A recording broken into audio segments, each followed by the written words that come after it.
Salut les amis, bienvenue sur votre chaîne préférée TV New Monde Plus. Mais avant de commencer, n'oubliez pas de vous abonner à ma chaîne et d'activer la cloche à la chaîne, ou de cliquer sur la petite cloche de notification, pour ne pas manquer nos prochaines vidéos. De plus en plus, notre économie se trouve impactée par les affres des sanctions économiques illégales et illégitimes qui nous ont été infligées par la CEDEAO, appuyée par une importante partie de la communauté internationale. Conscient des difficultés auxquelles nous faisons face, comme une sorte de bataille difficile à gagner, le gouvernement a adressé une déclaration à différentes institutions au sujet des sanctions de la CEDEAO et de l'UEMOA. Mais cette déclaration peut aussi être le signe annonciateur d'un bouleversement. La Cour de justice de l'UEMOA a, par ordonnance N-06/2022 CJ du 24 mars 2022, ordonné le sursis à exécution des sanctions prononcées par la conférence des chefs d'État et de gouvernement de l'UEMOA. À la surprise générale, les acteurs de ces sanctions font fi de cette décision qui permettrait à l'État malien de respirer économiquement.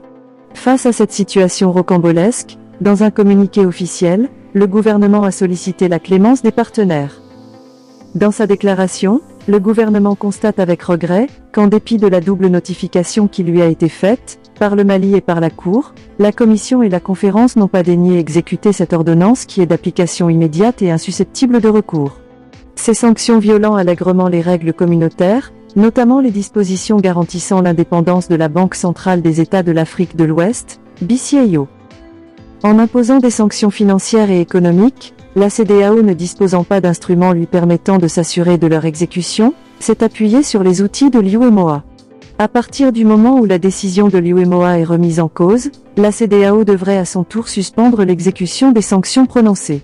Le gouvernement dénonce avec force cette attitude qui constitue un flagrant déni de justice et tranche avec les exigences de l'état de droit, lesquelles imposent le respect des décisions de justice.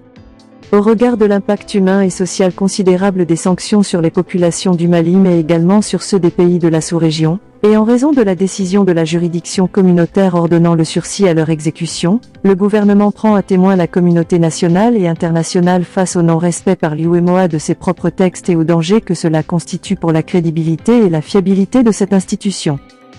Le gouvernement appelle la CEDEAO, l'Union africaine et l'Organisation des Nations Unies à s'engager activement, afin que l'UEMOA se conforme à la légalité internationale et aux décisions de son propre organe de contrôle juridictionnel. Les organisations internationales et régionales sont en effet bâties sur le principe de subsidiarité et la sacro-sainte règle du respect des textes auxquels tous les pays ont librement souscrit.